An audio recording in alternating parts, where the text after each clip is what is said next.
சென்னையில் மழை பெய்து வரும் நிலையில் ரிப்பன் மாளிகையில் உள்ள ஒருங்கிணைந்த கட்டளை மற்றும் கட்டுப்பாட்டு மையத்தை துணை முதலமைச்சர் உதயநிதி ஸ்டாலின் ஆய்வு செய்து வருகிறார். கூடுதல் விவரங்களை செய்தியாளர் வினேஷ் சரவணன் வழங்க கேட்கலாம். வினேஷ் சரவணன், வணக்கம். விவரங்களை சொல்லலாம்.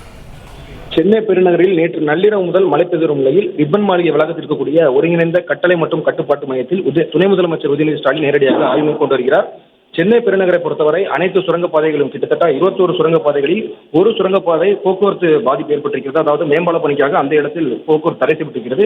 மீதமுள்ள 20 சுரங்கப்பாதைகளிலும் அவ்வப்போது நேரடியாக கண்காணித்து வருகிறார்கள் இந்த ரிப்பன் மாளிகை வளாகத்தில் கூடிய கட்டுப்பாட்டு மையத்தில் இருந்து. தொடர்ந்து நேற்று இரவு தொடங்கிய மழை தற்போது வரை விட்டுவிட்டு பெய்யக்கூடிய நிலையில் மழைநீர் அதிகமாக தேங்கக்கூடிய இடங்கள், நீர்வழி கால்வாய்கள் உட்பட பல்வேறு இடங்களையும் சிசிடிவி கேமராக்கள் மூலமாக இந்த கட்டுப்பாட்டு மையத்திலிருந்து நேரடியாக கண்காணிக்கிறார்கள். 75 பணியாளர்களுடன் 24 மணி நேரம் செயல்படக்கூடிய இந்த கட்டுப்பாட்டு அறையில் 1913 என்ற தொலைபேசி எண்ணை தொடர்பு கொண்டு பொதுமக்கள் புகார் தெரிவிக்கலாம் என ஏற்கனவே மாநகராட்சி தரப்பிலே அறிவிக்கப்பட்டிருக்கிறது.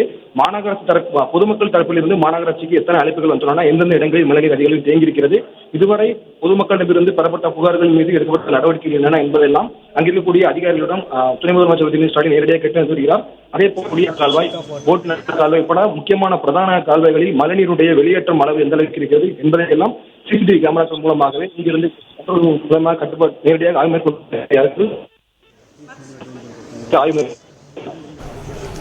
விவரங்களுக்கு நன்றி வினேஷ் சரவணன்.